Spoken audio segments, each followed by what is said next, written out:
Welcome to our live broadcast and Twitter chat from Canberra, Australia. My name is Stephanie Kimber from the innovationXchange of the Department of Foreign Affairs and Trade. We're here today talking to innovators who've joined us from around the world with their great ideas on how we can make humanitarian response better in the Pacific. I'm here with my colleague Nissan Masrat from the Open Innovation Agency Second News. That's right, Stephanie. We're here as part of the Pacific Humanitarian Challenge. The program was designed as a challenge to really look for global solutions that may be applicable to the Pacific region to solve issues connected to disaster response. So we're trying to improve how we do responses to natural disasters. Through the program, we obtained 130 applications of solutions, and basically the Department of Foreign Affairs and Trade selected top 10 projects to come to Canberra, Australia, and really explore how to do their implementations in the Pacific. Yeah, and you can join us on Twitter and join the conversation using hashtag Rethinking Response. So first up, we're going to talk to one of our innovators, Jack Hurley from Firetail. I'm going to invite him to come over. Hey, Jack. Good day, everyone. And Jack, if you can tell us a little bit more about your low-cost unmanned aerial system. Yep, so this is Firetail. Firstly, Jack Hurley is my name. I'm part of a team with Tim Sigmund and Samuel Cullen from Albury, New South Wales. So this is the Firetail, low-cost unmanned aerial system. It is a easily deployed system as well. Low cost because it's foam. It's nearly indestructible. And we also create the autopilot. So we're able to produce the world's smallest autopilot now, as of 10 days ago. And it's easily deployed because of these buttons. We're able to easily deploy this into a disaster scenario, and anyone can fly it, meaning that little training, press the buttons 1, 2, 3, and this will fly away after you press the red button, shake it, then throw it. It'll fly away, it'll capture direct down imagery on images, and then be able to stitch them in real time. And then when it comes back to the first responder, or whoever's on the ground, then they're able to look at the maps and action on that. Wow. And you use any mobile phone device to plug into it? Yeah, so currently we have an Android app that's downloaded for free, and then we're working on the iOS, the Apple phone as we speak. Wow, that's awesome. Okay. Thank you, Jack. Cool. Thank you. Good luck with your idea. Just a quick reminder, you can join us on Twitter using the hashtag Rethinking Response. Nissan, who do we have next? Yeah, we have Carol Angier from the project Ni Vanuatu Disaster Response Platform. Basically, they're trying to approach disaster response through a low-cost, low-tech, really approach. And it's a women-led project. It's also about engaging women in the region. So, Carol, you may want to explain us a bit more about the project? Yes. As we know, during disasters, women are the first responders. When a disaster strikes or is about to happen, they're the ones who are out there organizing their own families, ensuring the entire community is safe, and getting everybody prepared. But when it comes to deciding what is to happen in the disaster response or defining the protection issues, women are never consulted. Instead, people decide on their behalf. And as a result, people miss out the critical issues that affect women in the community. And so this project, which ActionAid Australia is doing in collaboration with SimLab, is going to enable women to share their information firsthand through a data dashboard that filters through the National Disaster Management Committee, articulating what their needs are, their own analysis, and the type of response that would resonate to their situation. So it's a great opportunity to promote women's leadership in agency in disaster response. And you've been trialling versions of this already? Yes. In Vanuatu? Yes, we have already established women's forums called Women Talk Together Forums that has membership of about 4,000 women. These forums are safe spaces for women to organize, strategize, and have critical actions towards humanitarian response. They create a great opportunity for providing an alternative analysis, but also building women's capacity to do it for themselves. Mm-hmm. And I think that there's no better time to do this program than now. Fantastic. Great. Thank you so much, Carol. So Carol is joining us here at the innovationXchange in Canberra, Australia. innovationXchange is part of the Department of Foreign Affairs and Trade of the Australian government. And you can learn more about the program in PacificHumanitarianChallenge.org. So thank you, Carol. Thank you very much. Thanks. So we're continuing our live broadcast from innovationXchange. Next up, we're going to go straight to Patrick Haynes. Patrick joins us. He's a DFAT staff member who works in Vanuatu at the High Commission, and he's going to tell us about some of the challenges that people face in the Pacific when a disaster strikes. Okay. In the Pacific, during disasters, some of the main things that affect the people and the governments at that time are communications, of course, and around logistics, and also just the speed at which humanitarian assistance is given to the channel. Yeah, and you lived through Cyclone Pam.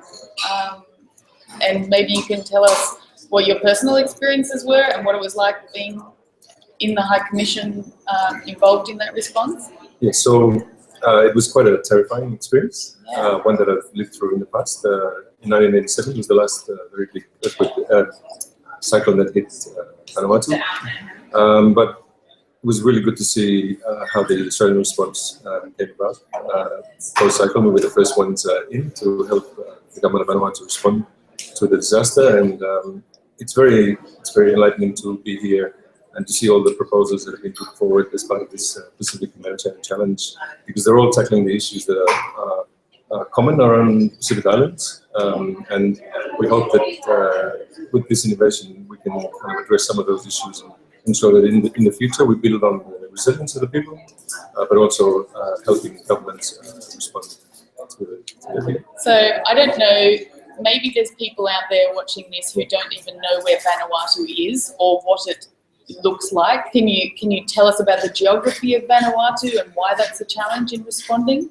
Yeah, Vanuatu is made up of about 83 islands, scattered near Archipelago and like its neighbouring Pacific Island nations. The challenge of logistically to get assistance out of the affected communities is quite difficult, and it's quite a challenge for us as responders to address that. And yeah, that's why it's really good to be here, seeing some of the innovation and some of the ideas that are coming forward. It's really promising for the Pacific. Great. So I know in Cyclone Pam, it was not that difficult to get a lot of supplies into Port Vila, into the capital, but then getting them out.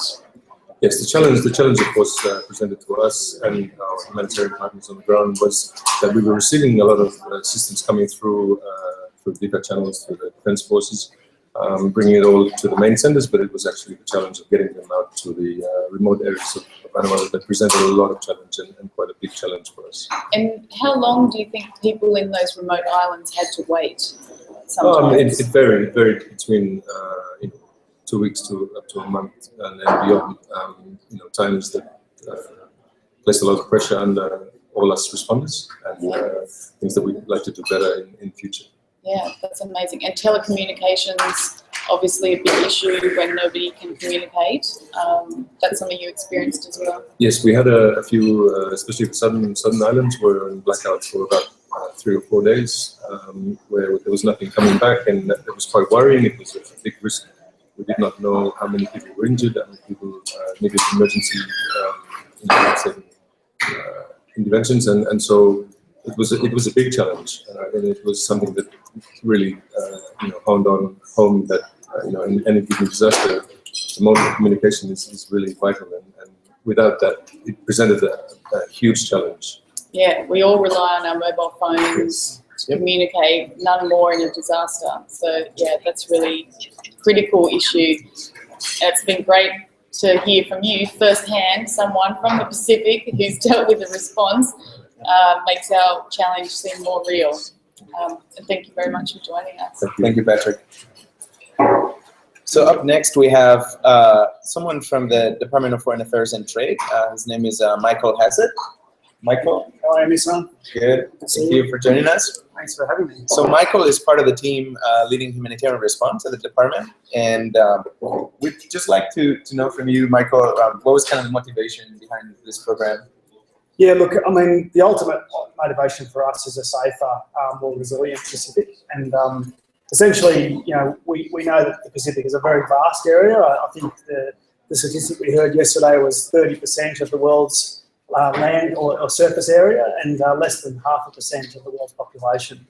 So that really highlights to us some significant challenges in disaster response and preparedness, and certainly from our perspective, the challenge is an opportunity to rethink how we work, to continually assess, you know, whether our approach in the Pacific is fit for purpose, and to establish new partnerships and forge new relationships to make sure that Australia and the region can be able to respond better to crises. Yeah, that's great. Yeah, thanks for that. I think it's very much this idea that there may be many concepts and maybe ideas out there, right, that could very much apply to the region. Yeah, right? look, I mean, what we've seen through this challenge with 130 applications and submissions is that there's lots of ideas, right? Yeah. And the whole idea for this challenge is to have resources set aside to test those ideas, to see if they work, and if they work, to encourage partnerships to take them to scale. What we want to see through this process is, you know, a stronger, more resilient Pacific. We want to build the capability of governments and communities in the Pacific to prepare for and to respond to crises. And you know, it's only early days in the challenge, but so far, you know, we've already seen new collaborations, new partnerships, and we really have high expectations that the challenge will really help us to reshape how we work in this region. The other thing that's really important is the Pacific's role in the global humanitarian system. What we want to see through this challenge is the ability to influence the World Humanitarian Summit, which is coming up in May. And we're already seeing opportunities to reshape policies, to sort of rethink how the global humanitarian system works. And I really have high ambitions that this challenge will really be the start of a new way of working in our region. Are there kind of one or two specific issue areas that you think are kind of primed to be really addressed? Yeah, well, you know, as we've identified in the challenge, there's a couple of recurring themes from previous disasters, most recently, you know, with Cyclone Winston in Fiji and Cyclone Pam in Vanuatu. One of the things where we really struggle is reaching those remote communities. So how do we understand the needs and then get the right support quickly to the remote communities? And certainly the challenge focus areas really seeks to address that. The other thing that we need to do is invest in preparedness. So how do we build the resilience of communities to withstand shocks so that the response effort can be minimised after a crisis? So the three focus areas have been an ongoing discussion in the Pacific, and I think that the ideas that we're seeing will really help us to rethink how we respond to those crises when they occur. Great. Yeah, thank you so much for joining us. Okay, and, excellent. It's been a pleasure to be here. Good luck. Thank you. Thank you, Michael. And obviously, if anyone online has any comments or questions, please feel free to join the conversation on Twitter at hashtag Rethinking Response. Yeah, and we're adding our next innovator, Paul Gardner-Stephen from Flinders University, which is in South Australia. Hi, Paul. Thank you for being with us, and we'd love to hear about your tech. Sure. It's actually interesting hearing the previous presenter talking about the need for being able to reach remote communities and building resilience, because communications is just so key in all of these things that we do. If you take away communications from any society, then it becomes much more vulnerable. And of course, when you're trying to deal with all the other things that go wrong in a disaster, if you can't communicate, then this really makes it much harder. So we've been looking at ways to make mobile phones communicate directly without needing any cellular infrastructure, so that when everything is wiped out, people can still communicate. So we can do that over short range with phones directly, or we can add a little box like this one, which we call a mesh extender, and this allows the phones to communicate potentially over kilometres between them. And this is a really low cost. There's no mobile, you can't make a phone call, there's no data, there's no internet, there's no Wi-Fi. That's when you're... Yeah, so we can stand up a local temporary short short-term and secure network. So we encrypt it end-to-end. So again, things like health privacy laws don't turn off during a disaster. And so the idea of someone's like reading out your medical records over two-way radio, this is, while it's possible and you're appreciative that it can happen, you'd still rather actually that you maintain your privacy. There's a whole pile of elements that come into this. Wow. And there's an app that sits behind. That's right. So on the phones, you install an app. So in fact, this yellow box will actually offer the app to download to your phone. So we're perhaps unique in that we can actually roll out a communications network in the acute phase of a disaster, so that we can start making this difference without waiting for the phone network to come back up or for any of these other sort of infrastructures to come in. Right. So if somebody's in the disaster and they're with their friend and their friend has the app and they go, oh, how can I get the app? They can actually still download it even if there's no connectivity. Absolutely. So That's one amazing. phone can share it to the next, or you can download it from one of these boxes if there's one around. Versus even without these boxes, the phones have to be nearby each other when they're communicating. But you can send a message to someone some distance away, and that message will hop encrypted onto the other phones that encounter them. Eventually, one of those phones will encounter the phone that it's addressed to. Then it will be decrypted, people can read it. And so people moving around in the disaster zone are actually transporting data. So they're being unwitting data mules in a very positive sense.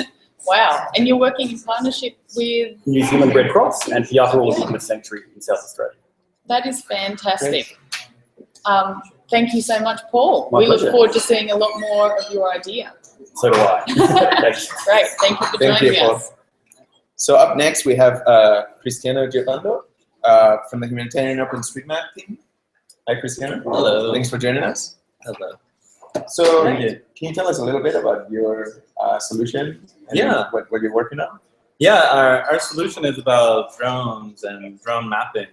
And we all know how drones can help in collecting imagery after disasters or even before disasters for mapping. So with Humanitarian OpenStreetMap, we use imagery to start and create a map where a map doesn't exist. So, or if a disaster strikes, like recently with the Nepal earthquakes in 2015, a large community of mappers can come together and start tracing buildings, roads that then are used for going respond to the disaster.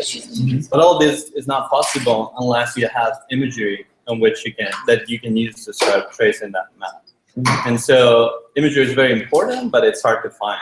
So we have different teams that go in the field and collect imagery with UAVs, with drones, but then it's hard to put it all together into one place for visualizing it and using it. And so our proposal is called Specific Drone Imagery Dashboard. And it's basically an online platform for collecting all this imagery into one place and make it accessible for faster disaster response. And have you used this in other countries already? Well, we have a project called Open Area Map, which puts together satellite imagery, together with drone imagery and aircraft imagery. And so we wanted to expand that project to apply to the specific context of the Pacific region. And we have seen, like in Vanuatu last year, the incredible imagery collected by drones after the impact of Cyclone Pam. And unfortunately, it was all scattered around and not collected into one easy place to analyze. And so we thought that we could apply the idea of Open Area Map to that specific context of the region, and the drone mapping works. Great. So the challenge, I was just going to ask one question. So the challenge actually inspired you to adapt what you were already working on to the Pacific region? Yeah, we saw a direct opportunity to extend our idea to the specific of the region. Great. Awesome. Well, thank you so much. Thank you. Yeah. Thanks, Cristiano. So next we're joined by one of our 15 expert advisors who've spent the morning giving feedback to the innovators. I want to welcome Dr. Catherine Ball. She is one of Australia's leading experts in UAVs and imagery and data crunching, and has recently been named Dame of Drones. That's one of my favourite shows, I have to say. I think I'm writing a book with that title as well, so I'm going to claim that right now. Awesome. So can you just tell us about what you've been hearing and learning from the innovators and any feelings you've got about the design sprint? Well, when I first heard about this challenge, when it was announced back when in July in Auckland by Julie Bishop, I was just like, yes! I was like, this is again, Australia is leading the rest of the world by actually putting some money where its mouth is and encouraging this kind of innovation. And I can't say how happy I am that it's happening here in Australia. My accent might give me away. I'm Pom by origin, but I've been here for 6 years, and I've been working in innovation and applications of innovation for the last sort of 5 years. I'm a real believer that the culture of innovation is a culture of conversation. And we've even witnessed today that there's been like a micro incubator kind of been set up here. There's people in this room that have already started bouncing new ideas off each other. They've already started coming up with collaborations. And so I'd suggest even before any winners have been announced, I think everybody taking part in this process has already gained something. Yeah, That's fantastic. yeah, it's been great. And do you have any thoughts about the fact that drones or drone imagery seems to be, we had a lot of proposals about that. Yeah. Is that it's the new thing? It is. What are the new issues thing. with using it? Yeah, well, I guess when people say to me, so how did you get into drones? My point is I'm not actually a drone person. I was always a data person, but I wanted to collect data without having to put people at risk at the right price point. And luckily here in Australia, we've actually been about 5 years ahead of the rest of the world in terms of the applications of drone technology. But as a data manager, you always know, with big data comes big responsibility. And with drones, we're now able to capture the kinds of data that we could have only dreamed about sort of 10 or 15 years ago. And it's interesting to note the mirror that's kind of happening between industry and the way we're looking at using drones for oil spill response, for example, or for post-cyclone response in Northern Territory or Northern Queensland, where we have Australian communities that are isolated from traditional support networks. And the parallels between some of the innovation we're seeing here, specifically aimed at the Pacific region from a development point of view, I actually see quite translatable to some of the issues that we have working in remote and inaccessible parts of Australia itself. So I think there's a lot more to be gained. But Australia is certainly leading the charge in terms of applications of new methods of remote sensing. Drones, or RPAs, remotely piloted aircraft, is kind of the acronym that I use now. So drone of RPA, Dame of RPA doesn't quite have the same. But it's interesting to see that people get very attached to the idea of the technology, and it's very sexy and very new. And that's where I sort of sit back and go, well, that's all well and good, but if it can't give me the data I want in the safe manner that I want, with the right price point involved, then it's really not going to fly, for want of a better term. Yeah. Nice pun. Okay, we might wrap it up there. Thank you so much, Thank you, Dr. Ball, Catherine. for joining us. Bye. So- Next up, Yeah. No, Up sorry. next, we have Nadine Haddad from Save the Children. Nadine, thanks for joining. Thank you for having me.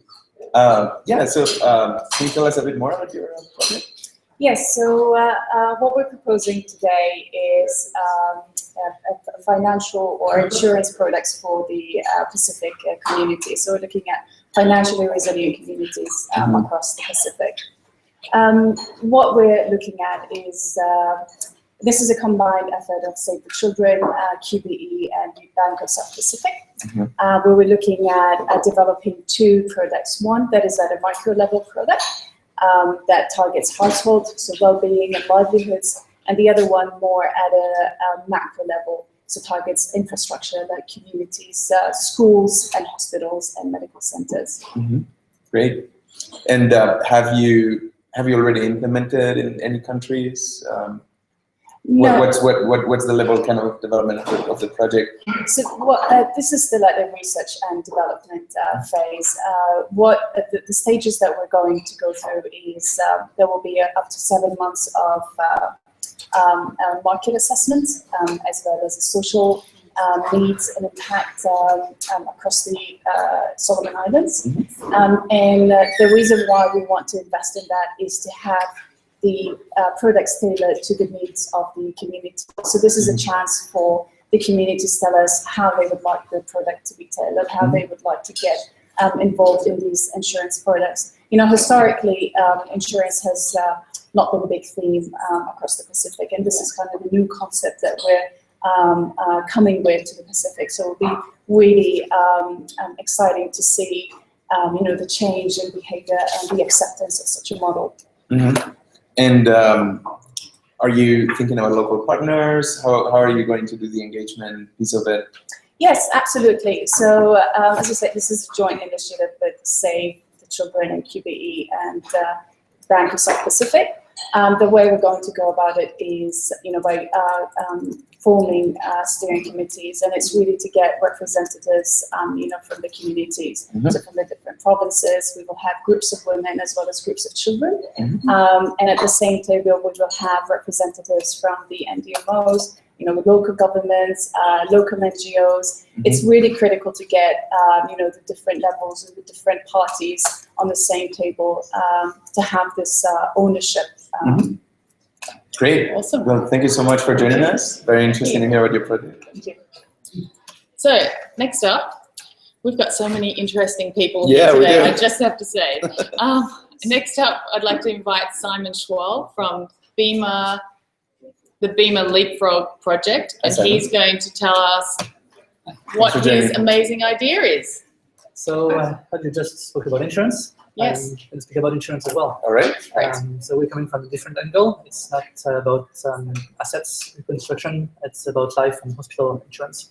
What we've seen is that most people in the Pacific, actually 95% of people in the Pacific are not insured, don't have access to formal kind of insurance. And when disasters hit, that's obviously a big problem. So we designed insurance products that are affordable for the low-income people and that they can pay and subscribe to using their mobile phone. So you don't have to have a bank account, you don't have to be in the city, you can just use your phone to be insured. And you've trialed this already Yes, somewhere else in the Pacific? I was in Papua New Guinea for a year and a half where I developed this project. We became quickly the most popular insurance product in the Pacific. We sold 500,000 policies. And this is a model that exists in other parts of the world. Fema is actually operating in 15 countries now.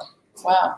And so this doesn't rely on money from aid programs or government assistance once it's up and running. Exactly. Sustainable? Yes. So we're not an NGO. We're a for-profit company. Yep.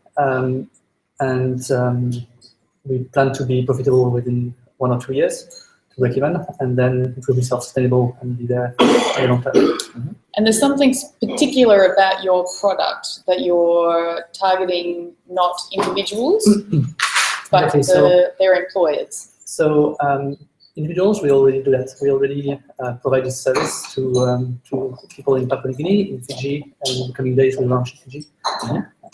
But the enterprise target customers are pocket of customers that we cannot access yet. And they are more difficult to access because we need to talk to the companies and we're paying to have the employers paying for on behalf of the employees.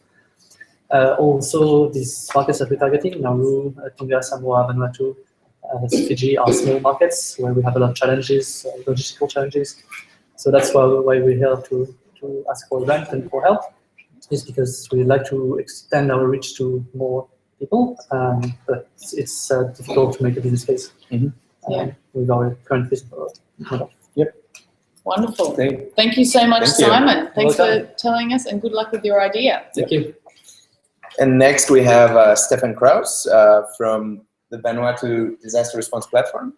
Hey guys. Hi, how are you? Good. Where are you coming from originally? Well, it's a really long bit of travel for me. I'm from Canberra, so I went about maybe 1 kilometre from my house. So, it's tough. It's tough. Yeah. So can you tell us about your project? Yeah, sure. So what we're proposing is kind of a number of different components that make up a platform to improve the capture, understand, and share of data when it comes to disaster response. So what we know is that quality data is really critical to making decisions around allocation of resources and support and all of those things when it comes to disaster response. And working in Vanuatu already after Cyclone Pam, we kind of identified a number of bottlenecks that exist in that process, and we're trying to respond to some of those. Great. Would you want to tell us a little bit about the technical aspect of it? Yeah. How you're approaching the solution? Yeah, sure. So, I mean, there are a few different components that we can expand on. One of them is when data collection happens, making sure that you have high quality surveys to ask the right questions at the right time is really important. So we want to kind of work with government and with partners to get that happening. And then The other real critical bottleneck is around the data analysis that comes back, that has to happen after data comes back. And we think that there's space to simplify and to use digital systems and innovations to kind of simplify that analysis process. So that's kind of the space that we want to work in. Okay. Awesome. Great. Thank you so much. Yeah, thank you. Stefan, and for making such a huge trip to get here Yeah. from down the road. I try. Awesome. Thank you. Thank you for joining us on YouTube and on Twitter.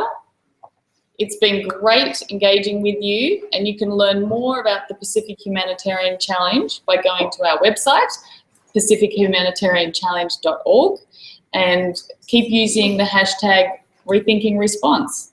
Yep, definitely keep the conversation going, and we hope to hear from more new innovative ideas for disaster response in the Pacific and beyond. Thank you. Thank you.